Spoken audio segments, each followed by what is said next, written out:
বন্ধ করে দাও। আল্লাহ তাবারক ওয়া তাআলা জিবরাইল আলাইহিস সালামকে ডাক দিয়ে বলে, জিবরাইল তোমার বাহিনী নিয়ে এই মুহূর্তে জমিনে চলে যাও।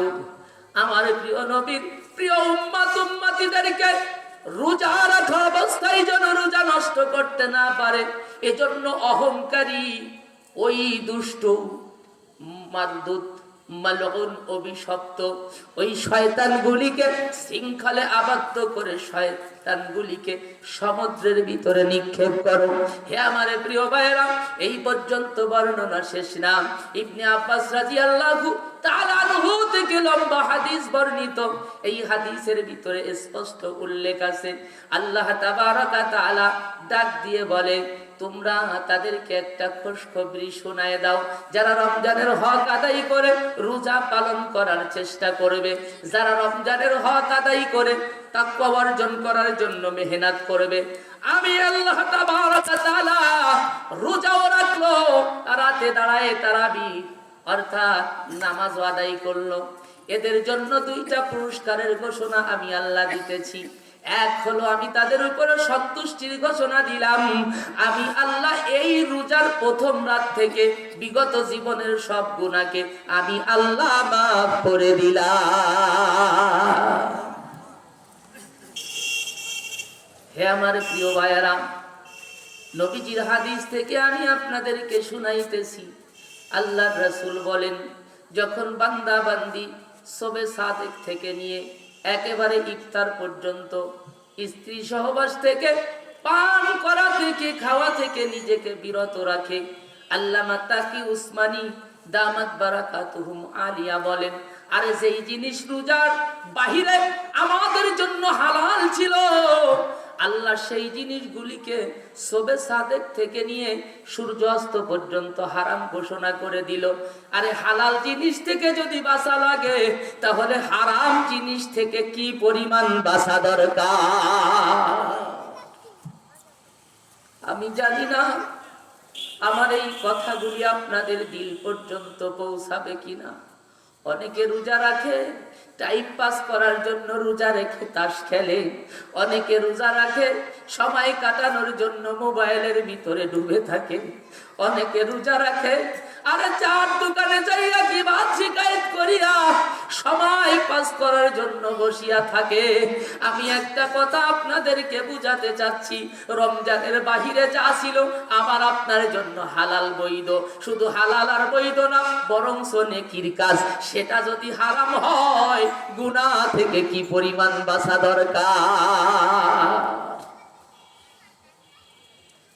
এবারে যখন আল্লাহর বান্দা বান্দি, ও আমার প্রিয় ভাইয়েরা, রোজা পালন করে ইফতারিকে সামনে নিয়ে বসছে, আল্লাহ পাক আরশে আজিম থেকে ডাক দিয়ে কয়, ফারিস্তারে ও তাকায় দেখ, জমিনের ভিতরে আমার বান্দা বান্দিরা, পেটের ভিতরে ক্ষুধা আছে, সামনে রকমারি খাবার আছে, তৃষ্ণার ভিতরে আছে, সামনে সুপিও ঠান্ডা পানি আছে, কিন্তু খায় না কেন?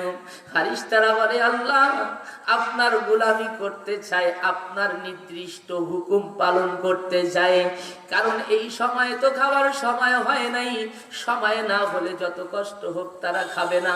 আল্লাহ রাব্বুল আলামিন ডাক দিয়ে বলে, ফারিস্তা এই বনি আদম বানানোর ব্যাপারে তোমরা আমার কাছে যুক্তি পেশ করেছিলে, আল্লাহ কি প্রয়োজন? সেজদা তো আমরা করি, রুকু তো আমরা করি, তাসবিহ তো তেলাওয়াত আমরা করি, এদেরকে যদি জমিনে পাঠান তারা মারামারি, খুনোখুনি, রাহাজানি, ছিনতাই, ডাকাতি, চুরি, জিনা, ব্যভিচারে লিপ্ত হবে, কি প্রয়োজন? আল্লাহ তাবারক ওয়া তাআলা বলেছিলেন, ইন্নী আ'লামু মা লা তা'লামুন, ও ফেরেশতারা নিশ্চয়ই আমি মাওলা যা জানি তোমরা তা জানো না। এই সময়ে নবীজির হাদিস থেকে শুনাইতেছি, যখন কোন বান্দা বান্দি ইফতার সামনে নিয়ে মাওলা পাকের কাছে কাছে দোয়া করে সরাসরি আল্লাহর কুদরতি নজর বান্দা বান্দির উপরে লেগে থাকে। সমস্ত বৈধ দোয়াকে আল্লাহ কবুল করে নেন। আল্লাহ বলে শুধু দোয়া কবুল করবো না রে বান্দা বান্দি, শুনে রাখ 10 লক্ষ এমন জাহান্নামী যাদের জন্য জাহান্নাম অবধারিত হয়ে জাহান্নামের আসামি হয়ে গিয়েছিল, আমি আল্লাহর রহমত এত বেশি এত বেশি, আমি আল্লাহ 10 লক্ষ জাহান্নামী কয়েদিদেরকে বিনা হিসাবে মুক্তি দিয়ে তাদেরকে আমি আল্লাহ জান্নাতি করে দে। रुखसार सब्र का जरा पर्दा उठा दो, लिल्लाह मुझे हुस्न खुदा दादे दिखा दो, लिल्लाह मुझे हुस्न खुदा दादे दिखा दो, आए बहर करम सदका हुसैन बिन वाली का, प्यासा हो मुझे शरबत दी दार पिला दो, प्यासा हो मुझे शरबत दीदार पिला दो, मैं दूर हो मजबूर हो वै सैयद आलम, दीदार दिखाते नहीं आवाज सुना दो, दीदार दिखाते नहीं आवाज सुना दो। अल्लाहु अकबर, आवाज दिया को। আমার প্রিয় ভাইরা, পার উপরে হাত রেখে অনুরোধ করে যাই, মসজিদে যারা ইফতার করেন তারা অন্তত 15 মিনিট আগে বন্টন করা শেষ করবেন। আমাদের স্বভাব হলো এর ইফতারের আগে কাজে বেড়ে জম্মের বিড়া, কথা করছেন, দৌড়ই আইসে ইফতার ধরবে, তার ওযুও ঠিক হই নাই, আইসে টেপে ওযু করছে, ভাইয়ের গুড়ালি 4 আঙ্গুল শূন্য রয়েছে, কথা কন না কে আছে না নাই? আল্লাহু আকবার। অধিকাংশ মসজিদের এই পরিবেশ, বন্টন করতে করতে ইফতারের সময় যায় 2-4-5 মিনিট দুয়া ইস্তেগফার করবে, আল্লাহর কাছে কান্নাকাটি রুনাজারি করবে, ওই সময় নাই। যদিও হুজুর মুনাজাত ধরে আর কয়জন খাইডিও আছে, তারা আর প্রতিদিন এসে শেষ বেলায় ঝগড়া বাঁধাবে, আসবে শেষে চেঁচায় মেচায় মসজিদের পরিবেশ নষ্ট করবে। এইরাম আল্লাহওয়ালা তো আপনার এলাকায় নাই, কথা জবান খুলে কর। আমাগো মা বোন যারা, তারা 5-7-10 মিনিট আগে একেবারে সবকিছু পরিবেশন করে ছোট ছোট ছেলে বা মেয়ে তাদেরকে নিয়ে তাদেরকে ওযু শিখাবে, মাথায় হিজাব করাবে, নিজেও কিবলামুখী হয়ে যায় নামাজ নিয়ে বসে যাবে, ওই ছেলে মেয়েদেরকে নিয়েও যায় নামাজে বসে ইফতারকে সামনে নিয়ে দোয়া করবে। ছোট ছোট ছেলে মেয়ে খাতি যাবে, কবে আব্বু একটু দেরি করো, আম্মু আর কয় মিনিট পরে খাবা। ওরা রোজা রাখে নাই, তবুও মা ওই সন্তানদেরকে আগাম ভবিষ্যতের জন্য ট্রেনিং দেবে যে এই সময় আসলে এইভাবে আমল করতে হয়। কথা জোরে কর, ঠিক কিনা? আফসোস আর পরিতাপের বিষয় হলো মাইকের আওয়াজ যত দূর যাইতেছে, ও মা বোনেরা, আমি আপনাদের এলাকার সন্তান পায়ে হাত দিয়ে অনুরোধ করে যাই, প্রত্যেকটা মা বোন এখন থেকে মানসিক ভাবে প্রস্তুতি নেন। আমার দুনিয়ার যত ঝামেলা, যত প্রকার সব বানানোর দরকার, সুলা পেঁয়াজি আর শরবত যা কিছু বানানো দরকার, আমি 15 মিনিট আগে সব কমপ্লিট করব। আমি কারো কথা শুনবো না। 15 মিনিট আগে ইফতারকে সামনে নিয়ে আমার কসিকাসা নয়নের মনিদেরকে নিয়ে আমি মাওলার কাছে হাত তুলে দোয়া করব। কেন দোয়া করব না? যাদের মাধ্যমে আমি দুনিয়ার মুখ দেখেছি, কত মানুষের মা হারা, কত মানুষের বাবা হারা, কত মানুষ নিজের কলিজার টুকরা সন্তানের লাশ বহন করে কবরে নিয়ে নামাইলো। কেউ স্বামী হারা, কেউ সন্তান হারা, কেউ স্ত্রী হারা। ও দোস্ত, তাদের জন্য আমি দোয়া করব, লম্বা সময়ে দোয়া করব। আমার আল্লাহ যেই ঘোষণা দিয়েছে 10 লক্ষ জাহান্নামীদেরকে বিনা হিসাবে জান্নাতি করবেন। আমার আপনজন যারা কবরে, আমার মাওলা যেন আমার আপনজনদেরকে তাদের ওই 10 লক্ষের ভিতরে শামিল করে নেয়। আল্লাহু আকবার, জোরে কর। ময়দান ফাঁকা ভরা, লোক 1000 কি 50 জন, এগুলি দেখার বিষয় না। ও দোস্ত, কোরআন বলতেছে ওয়াজাক্কির ফাইন্নাজ যিকরা তানফাউল মুমিনিন। দোস্তরে, মানুষ যখন আল্লাহ পাক আল্লাহর নবীকে উপদেশ দিতেছে, আপনি ওয়াজ করতে থাকেন, নসিহত করতে থাকেন। আপনি যদি দরদ নিয়ে কথা বলেন, আর যারা আসছে তারা যদি পিপাসা নিয়ে কথা শোনেন, যারা ঈমানদার তাদের উপকার হবে, ঈমান শক্তিশালী হবে, আমলের শখ পয়দা হবে, গুনাহ ছাড়ার মতো মানসিকতা তৈরি হবে, বেনামাজি মানুষ নামাজি হবে, সুন্নাতবিহীন মানুষ সুন্নাতওয়ালা হবে, দাড়িবিহীন মানুষ দাড়িওয়ালা হবে, টুপিবিহীন মানুষ টুপিওয়ালা হবে। হে আমার প্রিয় ভাইয়েরা, গত 3 দিন আগে 24 তারিখ আমার প্রোগ্রাম ছিল ফরিদপুরের বাঙ্গা। মাগরিবের পরে এক বক্তারে দিয়েছে, সে রাগের জ্বালায় এরা মরতেছে, আমি ফাঁকা মাঠে ওয়াজ করবো না, ফাঁকা মাঠে ওয়াজ করবো না, করলই না। তারে ইশার ঘরে বয়ান দিতে হলো। আলেম ওলামা এলেম নিয়ে যদি এই রকমের অহংকার অহমিকা ভিতরে যদি রোগ ভরা থাকে, কেন থাকবে না? এলেম যদি একটু বেশি হয়, ভিতরে আলাদা একটা গরম হয়। আমি বড় বড় কিতাব পড়াই, এই এলাকার ভিতরে হুজুর তো কত আছে, আমার মতন কিটা আছে। এই যদি খালি ভিতরে কাজ করে, তাহলে তোমার দুনিয়াও শেষ, আখিরাতও শেষ। কাগা লিহে নিয়ে যাও।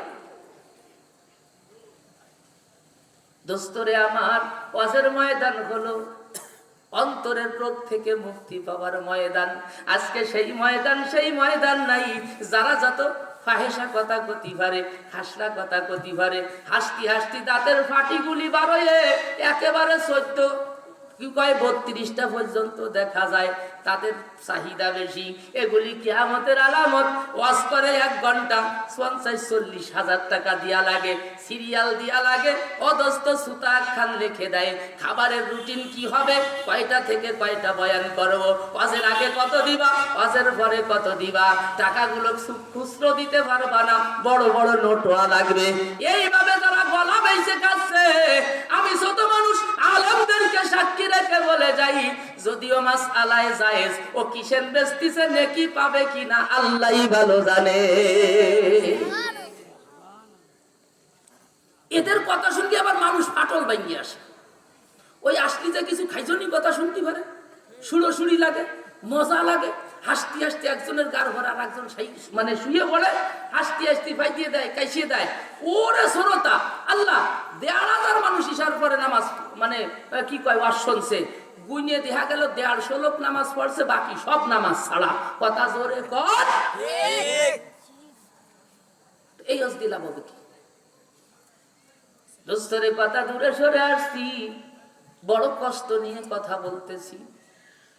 ও আমার ভাইরা, আমি এখন কথা বলতেছি, ঈশার নামাজ আমি পড়তে পারবো কিনা কোনো গ্যারান্টি নাই। কোন আশায় আপনারা চাপ দিয়ে 40,000, 30,000, 10,000 কন্টাক্ট করব, কারণ আমি যেই কাফন নিয়ে যাব, ওই কাফনে কিন্তু পকেট নাই। আমি মানুষকে বাস করে দুনিয়া বিমুখ হওয়ার জন্য, আমার ভিতরেই যদি থাকে দুনিয়া ভরা, ওর লাভ হবে কি?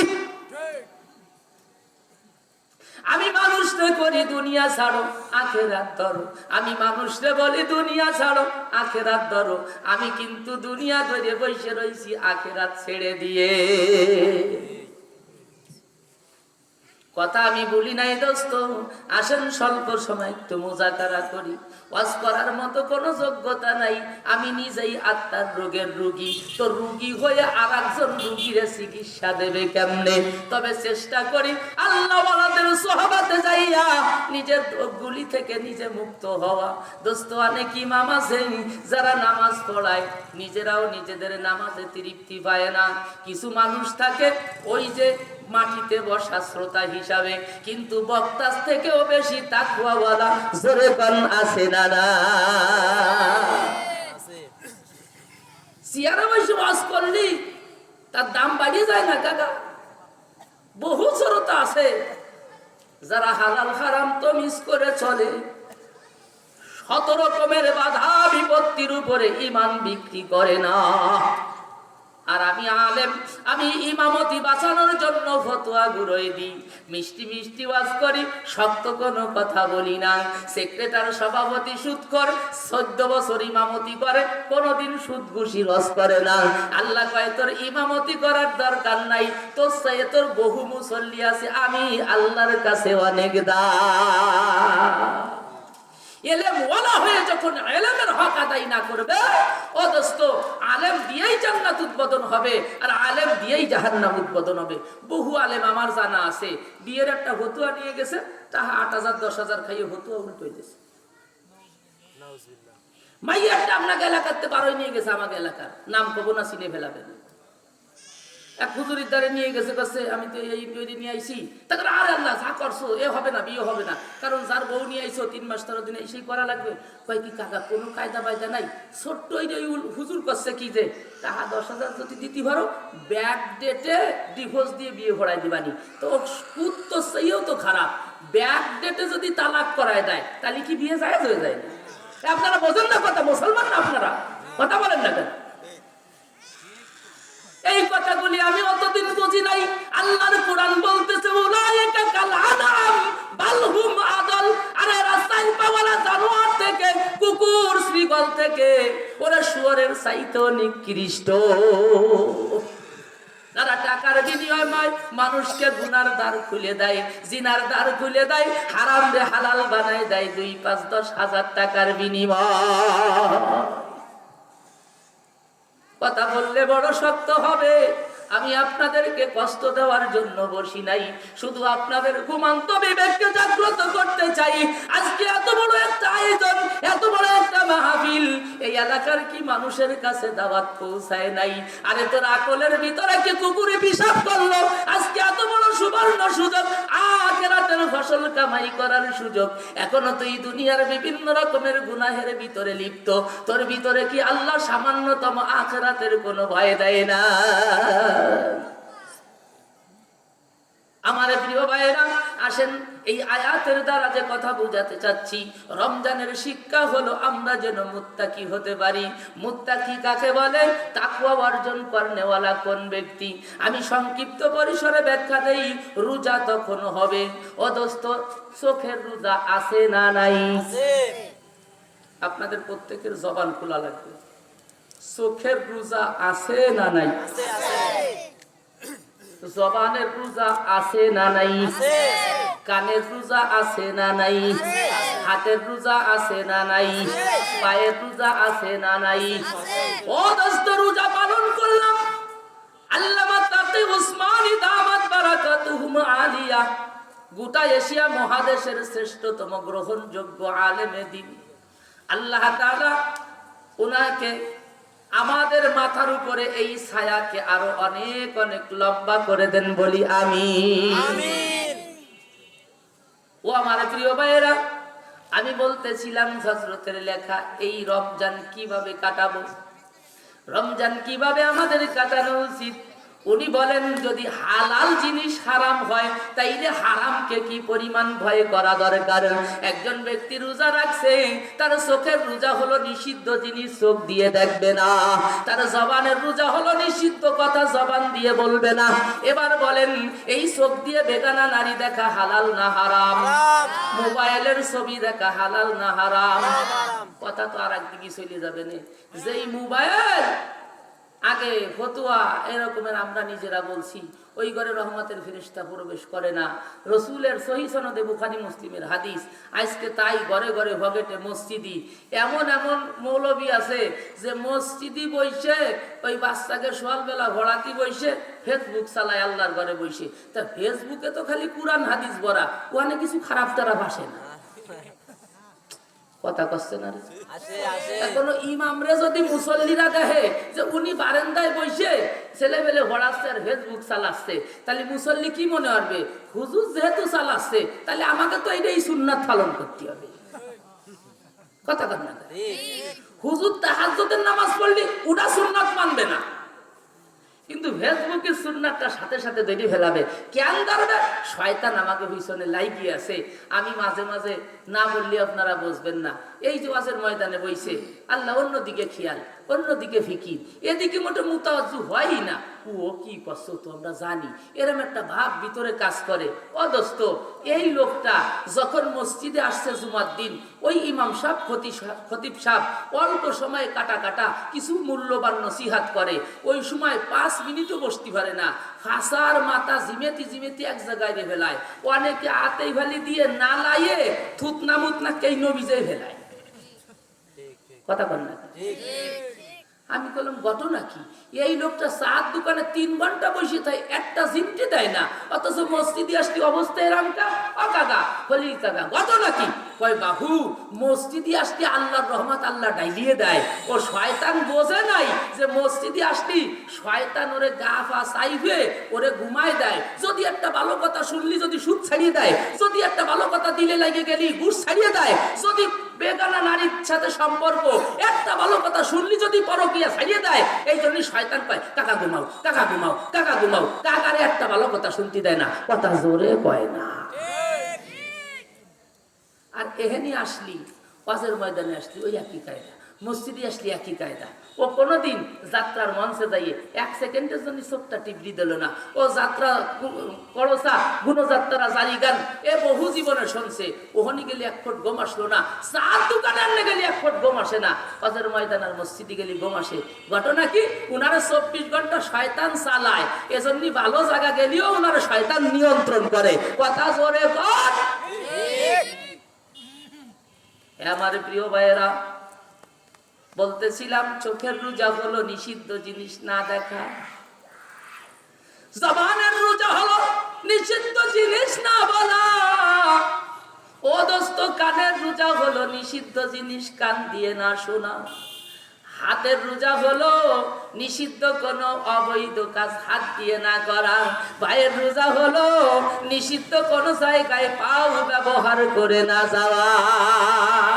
অন্তরের রোজা হলো কুচিন্তা কুখিয়াল কুধারণা থেকে অন্তরকে পবিত্র রাখা।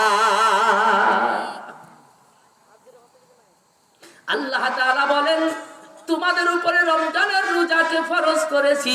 ইয়া আইয়ুহাল্লাযীনা আমানু কুতিবা আলাইকুমুস সিয়াম কামা কুতিবা আলাল্লাযীনা মিন ক্বাবলিকুম লাআল্লাকুম তাত্তাকুন। তোমাদের উপর শুধু করি নাই, পূর্ববর্তীদের উপরে করেছি, যাতে তোমরা তাকওয়া অর্জনকারী হও। তাকওয়া মানে আল্লাহ ভীতি। যখনই সে অপরাধ করতে যাবে, দিলের ভিতরে ধাক্কা দেবে, কেউ দেখে না, জোরে কান দেখে কে? এ তুই যে খারাপ জিনিস বলতেছ, মোবাইলে ল্যাপের নিচেই যাইয়া, কম্বলের নিচেই যাইয়া তুই যে গল্প করিয়া মজা নিতেছ, এই কথা কেউ শোনে না, জোরে কান শোনে কে?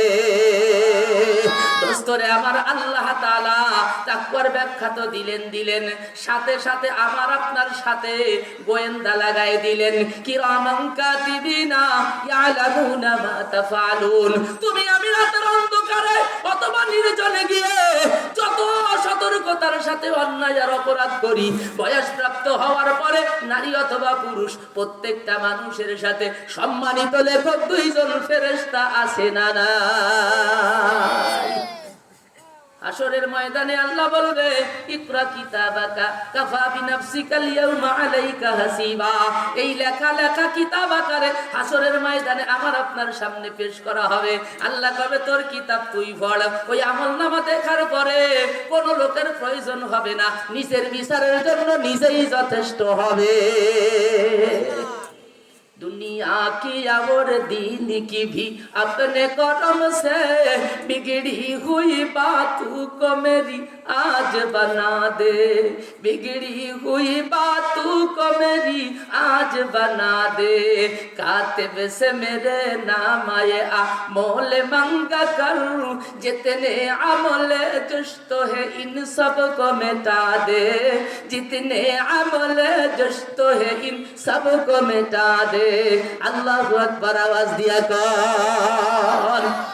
এই কিতাব যখন সামনে দেখবে, ওরে আল্লাহ, ছোট থেকে ছোট গুনাহ করছি তাও লিখতে বাদ রাখে নাই, বড় গুনাহ করছি তাও বাদ রাখে নাই, ছোট থেকে ছোট নেকি করছি তাও বাদ রাখে নাই, ছোট থেকে ছোট গুনাহ করছি তাও বাদ রাখে নাই। এবার বলতে থাকবে লা ইউগাদিরু সগীরাতাও ওয়ালা কাবীরা। ও মাওলা, এ কেমন আমল নামার সামনে পেশ করছেন, ছোট থেকে ছোট গুনাহ বাদ পড়ে নাই, ছোট থেকে ছোট নেকিও লিখতে ভুল করে নাই। আরে তাকওয়ার ব্যাখ্যা হলো আমার সাথে ফেরেশতা আছে, কি করে আমি গুনাহ করি, আরে নেকি করলেও তো লাগবে, গুনাহ করলেও তো লাগবে, সব জায়গায় আল্লাহকে হাজির নাজর জেনে চলা, এর নাম হলো তাকওয়া। আসেন সংক্ষিপ্ত ভাবে বলি, তাকওয়া আসবে কিভাবে? আজান কতই কাকা? আজান করতে আব্দুল আজান তো 7:30। জি জি, তাহলে আর 5-7 মিনিট আছে, আমি শেষ করে দিই 5-7 মিনিটের ভিতরে। হ্যাঁ আমার প্রিয় ভাইয়েরা, কথা আমার শেষের দিকে। এই তাকওয়া অর্জন করা লাগবে না, লাগবে না? তো তাকওয়া অর্জন হবে রোজার মাধ্যমে। রোজা হবে কিভাবে? সারাদিন রোজা রাখছে, 6-7 প্রকারের ফল নিয়ে বসছে, ও নিজেও জানে এ সুদিয়ে টাহা ঘুষিয়ে টাহা হারাম টাহা, কথা জোরে হয় না। সালিশ করতে গেছিল, সালিশ সমাজ তো আমাদের সমাজে এর আমি হয়, আগে ঘরে যা হয়েছে আর তার থেকে কম হচ্ছে না, আগে এক পাল্টিতি খাইছে আর না আর এক পাল্টিতি খাচ্ছে। মাতুব্বার কি আইছে, সালিশি যাইয়ে টাহা গুজেতেছে, বিচার ঘুরে গেছে, কথা কচ্ছে না রে। এই হারাম টাহা দিয়ে ইফতার নিয়ে বইছে, সারাদিন রোজা রাখে জম্মের মতো খাইছে, রোজা তো আল্লাহর কাছে কবুল হয়ে যাবে কাকা, কথা জোরে কয় না। তাকওয়া মানে হলো হারাম তো খাবে, খাবেই না। আরে হারাম তো খাবেই না, সন্দেহযুক্ত জিনিস গ্রহণ করবে না, এর নাম হলো তাকওয়া। সৃষ্টে তাকওয়া তরেকে সহবাতুয়া হারাম, সৃষ্টে তাকওয়া তরেকে সহবাতুয়া হারাম, আজ লিবাসওয়া আজ শরাবওয়া আজ তাওয়াব। এ তাকওয়ার ব্যাখ্যা আমার দিকে তাকান, অল্প কথাই তাকওয়ার ব্যাখ্যা করে দিছি। দোস্তরে তাকওয়া কারে কয়? কয় 3 জিনিসের সমন্বয় তাকওয়া হয়। আমি তো হারাম খাবো না, খাবো না, খাবো না, এই জিনিসটা কি হালাল না হারাম? আপনি গেছেন চার দোকানে, একজন এসে কাছে এ কাকারে চা দাও, বিস্কুট দাও, কেক দাও, কফি দাও, এ কেক দাও, কফি দাও। এখন আপনি চিন্তা করলেন ও যে আমারে খাচ্ছে, ওর টাকা কি হালাল না হারাম? একটু সন্দেহ ভাব আপনার দিলের ভিতরে কাজ করতেছে। জি জীবনেরটা জানেন, একেবারে সন্দেহ কাজ করতেছে। আপনার যত মহব্বতের হোক, আপনার যত খাতের হোক, যত আপন জনক, আপনি কবেন কি বাজান আমি বাইরের খাবার তেমন খাই না, বাইরের খাবার খালি অসুবিধা হয়। কারণ একজন ইমানদার হারাম খানা খালি তার অসুবিধা দেখা যায়, কথা জোরে এই জন্য দোস্ত সন্দেহযুক্ত জিনিস থেকেও বাঁচা লাগবে। আপনি একজনের বাড়ি আপনারে দাওয়াত দিয়েছে, তার ওই দাওয়াত কবুল করবেন না যদি তার ইনকাম বৈধ না হয়, আপনি যাচাই করবেন ওর হালালও আছে হারামও আছে। আরে তাকওয়ার দাবি হলো এই হারাম আর হালালের মিশ্রণ থেকে বাঁচবা, খাদ্যের ভিতরে বাঁচবা, পানীয়র ভিতরে বাঁচবা, পোশাকের ভিতরে বাঁচবা। আমাকে দেশে বহুত মানুষ বড় নামাজি, ছেলেটা চাকরি পাইছে, এমন পরিবারের এমন এক সময় গেছে না ওই পরিবারের নালি চাকরি হতো না, সত্যি কথা স্বীকার করা লাগবে। আপনি যে দলই করেন, এরকম এক সময় গেছে না চাকরি হওয়ার আগে খবর নেই তো কোন পরিবারে, সব যোগ্যতা তার ঘরেও, টাকা পয়সা সব দেওয়ার ঘরেও ওই পরিবারের অতি হবে। এখন চাকরি তো হয়েছে, চাকরি হওয়ার ঘরে আল্লাহ 7 বছরের মাথায় 3টে বাড়ি করছে, খুলনা একটা, এতের কথা একটা, আর কি কয় ঢাকা একটা ফ্ল্যাট কিনছে, প্রায় 4-5 কোটি টাকার মালিক। এখন ওই চাষা এসে তো উড়ে আল্লাহ আমার কদিন 7 বছরে লাল লাল বানাই ফেলছে, লাল লাল বানাই ফেলছে, কথা জোরে কয় না। এই লোকটা যদি তাকওয়া অর্জনকারী হতো তাইলে ছেলের সাথে সম্পর্ক রাখতো না। কত খলিল তোমার 42,000 টাকা বেতন, ছেলে মেয়ে নিয়ে ঢাকার শহরে টানাটানি হইলে চলার কথা। 7 বছরের মাথায় 3টে বাড়ির মালিক বাজান হইলে কেমনে? আমরা তোমাকে শিক্ষিত করছি, আমাদের জিম্মাদারি পালন করছি, এখন তোর হারাম টাকার আঙ্গুর খাইয়া আমার নামাজ আমি শেষ করতে পারবো না। আমার মতো আবু জাফর ওই সিফাতুল্লাহ আব্দুল জব্বার আজমি হাজার ওয়াজ করবে, হারামেতে হারাম করতে বাঁচবে না। 3টে লোক 4টে লোক যদি পরিবারের আন্দোলন শুরু করে, 1 নম্বরে ঘরের বিবি, 2 নম্বরে মা আর বাবা, 3 জনে যদি শক্ত হয়, ওই সুদখোর ঘুষখোর হারাম ছাড়তে বাধ্য। যে স্ত্রী তোমার কানে কানে কথা কয়ে গুলার দান বেসায় কানের দুল বানাতে পারে, সে কি তোমার সুদ খাবন ধরতে পারে না? কাকা কথা বলেন, তারা বলে যে স্ত্রী তোমার কানে কানে কথা কয়ে হাতের বালা বানাই নিতে পারে, তোমার এই জায়গার সেই জায়গার টাকা গুছাই, ওই স্ত্রী কি তোমার হারাম ছাড়তে পারে? ছাড়াইতে পারে না।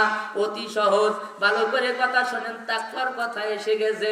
আমি সাজাই গুছাই আল্লাহর কসম কিছু আসি নাই, শুধু এই কথা বলছি মাওলা, যেই কথা আমার জন্য উপকারের হয়, আমার ভাইদের জন্য উপকারের হয়, এমন কিছু কথা যেন আল্লাহ বলার তৌফিক দিয়া দেয়।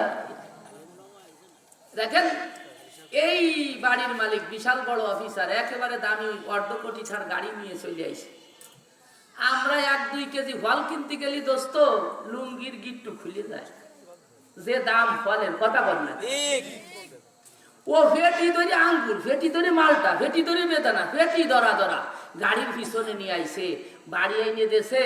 মাও তাকওয়া অর্জনকারী, বাবাও নেককার, পেটি ধরে রাখছে, টাঙ্গালির শাড়ি, আল্লাহু আকবার, 600 টাকা গজের জামা এনে দিয়েছে। বাপরে, যদি বাপ তাকওয়া অর্জনকারী হয়, জামাটা ছুড়িয়ে ফেলাই দেবে, আঙ্গুর ছবে না, মাও ফেলাই দেবে, বাবাও ফেলাই দেবে। কবে বাজান দে, এই হারাম টাকার জিনিস আমাদের পেটে দেব না, কারণ সারা জীবনের আমল হারাম খাইয়ে বরবাদ করব না। লা ইয়াদখুলুল জান্নাতা জাসাদুন গুযিয়া বিল হারাম। জীবনে যত নেক আমল করছি আমার মাওলাকে খুশি করার জন্য, জাহান্নাম থেকে বাঁচার জন্য, জান্নাতের জন্য, এখন হারাম খাইয়ে আমি আমার শরীর জাহান্নামের উপযুক্ত বানাবো না। বাপের কড়া বক্তব্য, মায়ে আরো শক্ত। স্ত্রী কয়, স্বামী রে, আমার জীবন তো শেষ করতে পারবো না, সন্তানদেরকে শেষ করতে পারবো না, মোটা কাপড় মোটা ভাত এতেই আমি খুশি, 3 বেলার জায়গায় 2 বেলা খাবো, তোমার পায়ে পড়ি স্বামী, অবৈধ পথে ইনকাম আর ঘরে ঢুকায়ও না। ওই লোকটা বলতে বাধ্য হবে, যাদের জন্য চুরি করি তারাই কয় চোর। মাও খুশি না, বাবাও খুশি না, ঘরের বিবিও খুশি না। আমি ছোট্ট মানুষ, গুনাহগার, আপনাদেরকে আল্লাহকে সাক্ষী রেখে বলে যাই, এই 3টা লোক যদি শক্ত হয়, তাহলেও হারাম কর, হারাম ছাড়তে বাধ্য। আমাদের মতো হাজার হুজুরির আছে, ওকে কাজ হবে না। তো বলতেছিলাম, আল্লামা ফরিদউদ্দিন আত্তার রাহমাতুল্লাহ আলাইহি বলতেছেন, তাকওয়া হলো 3 জিনিসের সমন্বয়ে। চিশতে তাকওয়া, তারকে শহবাত ওয়া হারাম, আজলি বাসা আতশরাব আজতাম।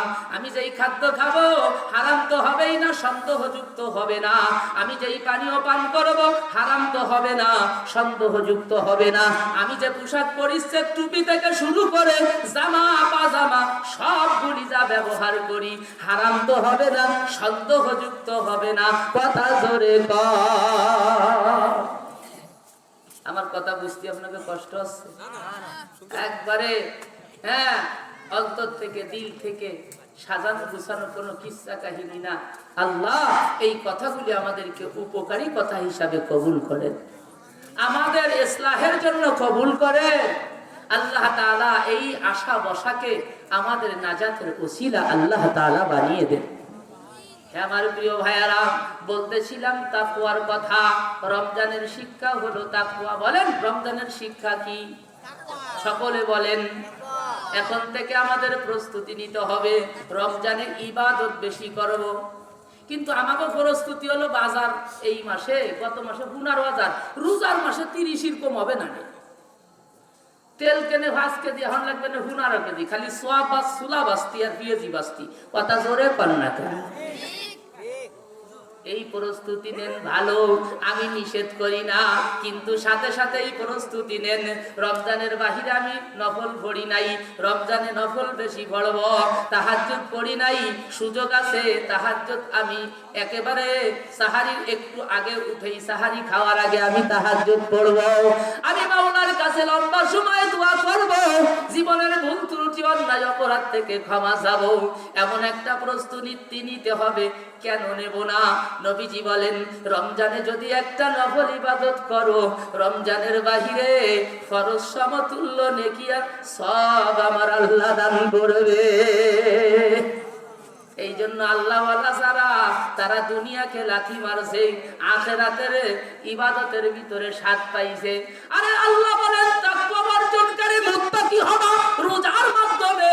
সেই ব্যক্তি মুত্তাকি হবে, তার সিজদার ভিতরে আল্লাহ এমন মজা লাগাই দেবে, রুকুর ভিতরে এমন মজা, তেলাওয়াতের ভিতরে এমন মজা, ও দোস্ত জিকির তেলাওয়াতের ভিতরে এমন মজা, পৃথিবীর কোন আসবাবে এমন মজা পাওয়া যাবে না। এজন্য আমার ভাইরা, প্রস্তুতি নিতে হবে, রমজানে ইবাদত বেশি করব।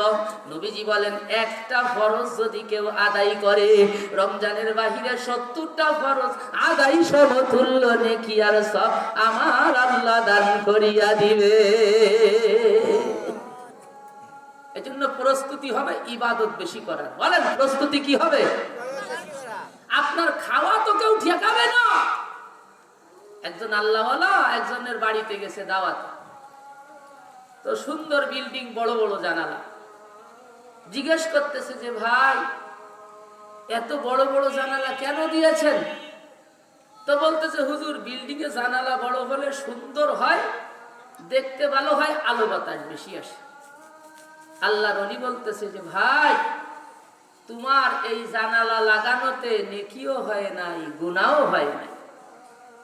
নেকিও হয় নাই, আরে বলেন না জবান খুলে, গুনাহও হয় নাই।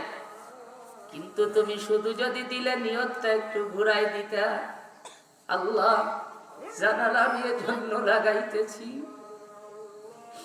সেই জানালার আলো আসবে, আমি কোরআন তেলাওয়াত করব। জানালার জন্য লাগাইতেছি, মসজিদের মাইকের আজান আসবে, আমি জামাতে শরীক হব। কসম বা খোদা, আল্লাহর কসম, এই জানালার সমস্ত ব্যয় আল্লাহর রাস্তায় সদকা করার সওয়াব যতদিন জানালা ব্যবহার হবে থাকবে, এতদিন শুধু নেকি আর নেকি হতে থাকবে। আপনারা বলেন, এই নিয়তে জানালা লাগাইলে বাতাস কি কম আসবে? আলো কম হবে? বলেন না। ও দোস্ত রে, এই নিয়ত এমনি এমনি আসে না। গুনাহমুক্ত মানুষের সোহবাতে গেলে এই গুনাহমুক্ত জীবন যাপন করার এক পিপাসা তৈরি হয়। আল্লাহ কোরআনে বলছে, ইয়া আইয়ুহাল্লাযীনা আমানুত্তাকুল্লাহ ওয়া কুনু মা'আস সাদিকিন। মুফাসসিরিন একরাম বলেন, আই উলামাউর রাসিখিন, আহলে হক উলামা একরামের সাথে সম্পর্ক রাখো, তাদের সোহবাতে আসো, তাদের সামনে বসো। আরে গুনাহমুক্ত জীবন এলো, মানুষের সোহবাতে গেলে মানুষ গুনাহমুক্ত জীবন যাপন করার মানসিকতা তৈরি হয়। বলতেছিলাম মেরে ভাই, আপনি যত খান, খাওয়া তো থাকবে, অসুবিধা নাই, কিন্তু আমাদের নিয়ত হবে হলো ইবাদত বেশি করব। কথা বলেন, নিয়ত হবে কি? ইবাদত বেশি করব। হাদিস পড়ছিলাম, হাদিস পর্যন্ত যাইতে পারি নাই, কারণ আমি আগেই বলছি, আমি ইচ্ছা করলেই বলতে পারবো না যদি আল্লাহ আমাকে দিয়ে না বলায়। তো আল্লাহ আমাকে দিয়ে কি বলাবেন? আমি জানি না, আল্লাহ জানে। আরে বলেন না, আমি জানি না, আল্লাহ জানে। ও আমার ভাইয়েরা, সর্বশেষ কথা, আমাদেরকে গুনাহমুক্ত জীবন যাপনের জন্য মানসিকতা তৈরি করতে হবে। আমাদের অন্তরে মাওলার প্রেম আনতে হবে। আল্লাহর কোরআন বলতেছে ওয়াল্লাযীনা আমানু আশাদ্দু হুব্বান লিল্লাহ। আরে যারা তাকওয়া অর্জনকারী মুত্তাকি হবে তাদের অন্তরে সবচাইতে আল্লাহর প্রেম আর ভালোবাসা হবে বেশি। ও মেরে ভাই, আল্লাহ ওয়ালাদের অবস্থাটা কি দেখেন, কবি বলতেছেন আরে হাজারো সাজারু মে তেরে রঙ্গ বু যেদার দেখতা হয় তুহি তুহি তু। আরে আল্লাহ ওয়ালাদের অবস্থাটা, মুত্তাকি তাকওয়া অর্জনকারীদের অবস্থাটা তো এমন, যেদিকেই যেই জিনিসের দিকে তাকায় তার ভিতরেই আল্লাহর কুদরত দেখতে পায়। জোরে কন্না সুবহানাল্লাহ। আল্লাহর কুদরত দেখা যায় না, যায় না? আরে বলেন না। ওই জমিনের ভিতরে খেজুর গাছ, ওই খেজুর গাছের রস মিষ্টি, পাশাপাশি আর একটা নিম গাছ, ওই নিম গাছের রস তিতা। এই মিষ্টতা আর তিতা দিয়েছেন কে? হাজারু সাজারু মে তেরে রঙ্গে ভু যে তারে দেখে তাহাই তুহি তুহি তু। ও দোস্ত, মানুষ যখন তাকওয়া অর্জনকারী মুত্তাকি হয়ে যায়, আর আসবাবের ভিতরে মাওলার কুদরত দেখতে পায়। হে আমার প্রিয় ভাইরা, এজন্য মুত্তাকি তাকওয়া অর্জনকারী রোজার মাধ্যমে আমরা আমাদের সর্বোপরি চেষ্টা করব তো ইনশাআল্লাহ। আরে সকলে বলেন না, করব তো ইনশাআল্লাহ। দুইটা হাদিস পড়ছি, একটা হাদিসের একটা অংশ আপনাদেরকে শোনাই। নবীজি বলেন, তোমরা আল্লাহর কাছে দোয়া করো, আল্লাহুম্মা ইন্নী আউযু বিকা মিন জাহদিল বালা।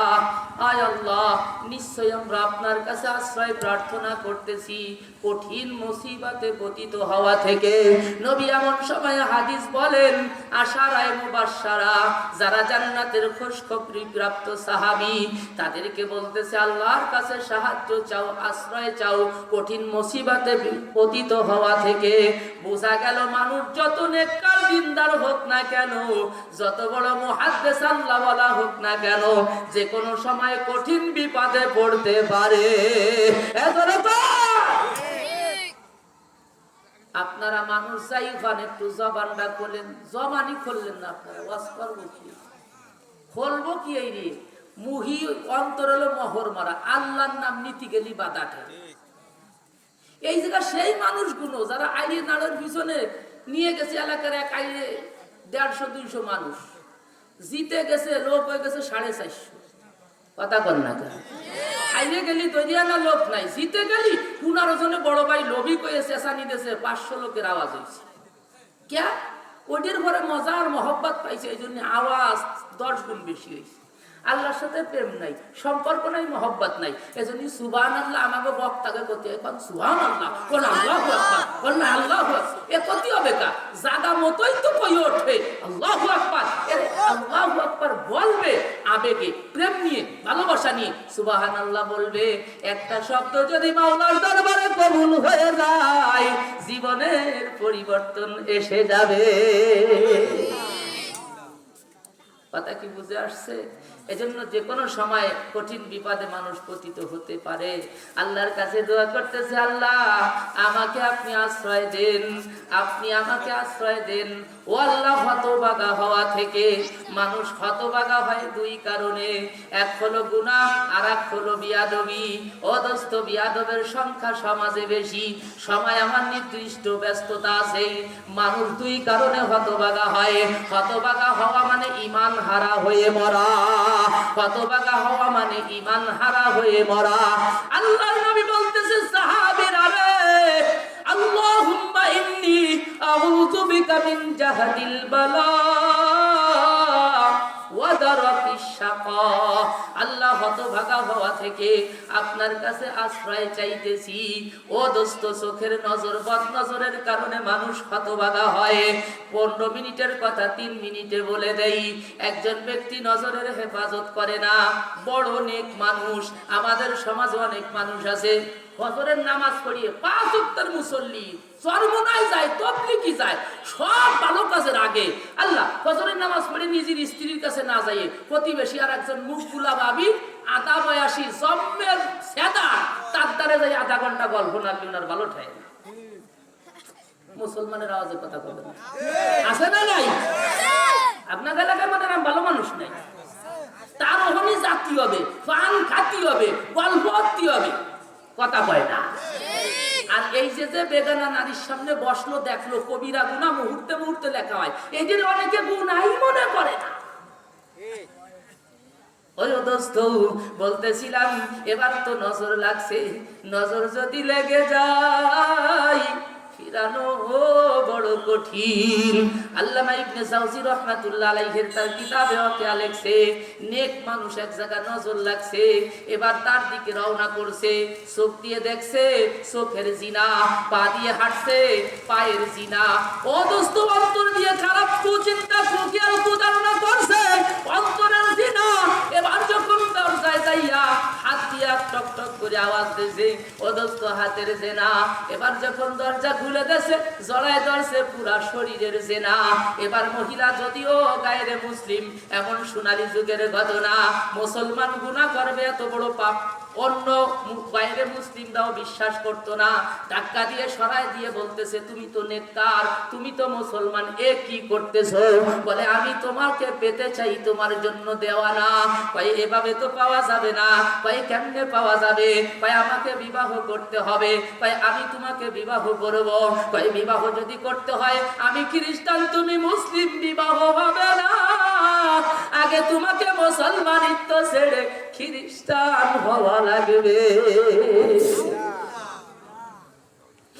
ও দোস্ত লম্বা কথা, এবার খ্রিস্টান হয়ে গেছে। এবার বলতেছে তুমি মুসলিম থেকে খ্রিস্টান হলে আবেগে না বাস্তবে পরীক্ষা করতে যাই। কিতাবওয়ালা লেখে কি পরীক্ষা? এবার মদ এনে দেশে পায়, পান করো, এটা মুসলমানদের ধর্মে হারাম। মদ পান করছে, জম্মের মতো মাতলামি উঠছে। দোস্তরে আমার এবার বলতেছে অপেক্ষা করো, আমার গার্জিয়ান আসলেই তোমার সাথে বিবাহ হবে। এখানে অপেক্ষা করা যাবে না, ছাদে চলে যাও। এবার ছাদে চলে গেছে, কন্ট্রোল ক্যাপাসিটি হারায় ফেলছে, মাতলামি চলে আসছে। খোলা ছাদ থেকে পড়িয়া ঈমান হারা হয়ে বিদায় নেছে। हर राजा है मोमिन को नहीं शान नहीं आन, रुखसार में किरदार में अल्लाह की बुरहान, जब्बार व क़हार व कुद्दूसी जबरू, ये चार अनासर हो तो बनता है मुसलमान। उल्फत में बराबर के वफा हो के जफा हो, हर चीज में लज्जत है अगर दिल में मजा हो, हर रंग में तू, हर बू में तू, हर जा में तू, हर दम चाहता हो जे दर्द के ताप की रहो मुकरम। अल्लाहु अकबर जोरे का। এই বদ নজর দেখতে ছোট গুনাহ, একটার পর আরেকটার দরজা খুলতে থাকে, এক সময় ঈমান হারা হয়ে মৃত্যুবরণ করে। হে আমার প্রিয় ভাইয়েরা, যে কথাগুলি আমি বলেছি বা আল্লাহকে সাক্ষী রেখে বলতেছি, দিল থেকে দরদ নিয়ে বলার চেষ্টা করেছি, আমলের নিয়তে ইখলাসের সাথে বলার চেষ্টা করেছি। আল্লাহ এই কথাগুলি আমার জীবনে উপকারী, আপনাদের জীবনে উপকারী, আমার নিজের জন্য ইসলাহ, আপনাদের জন্য ইসলাহ। আল্লাহ তাআলা এই কথাগুলি বুঝা বাস্তব জীবনে আমল করার তৌফিক দান করেন। আমিন, আল্লাহুম্মা আমিন। ওয়া আখিরু দাওয়ানা আলহামদুলিল্লাহি রাব্বিল আলামিন। আসসালামু আলাইকুম ওয়া রাহমাতুল্লাহি ওয়া বারাকাতুহু।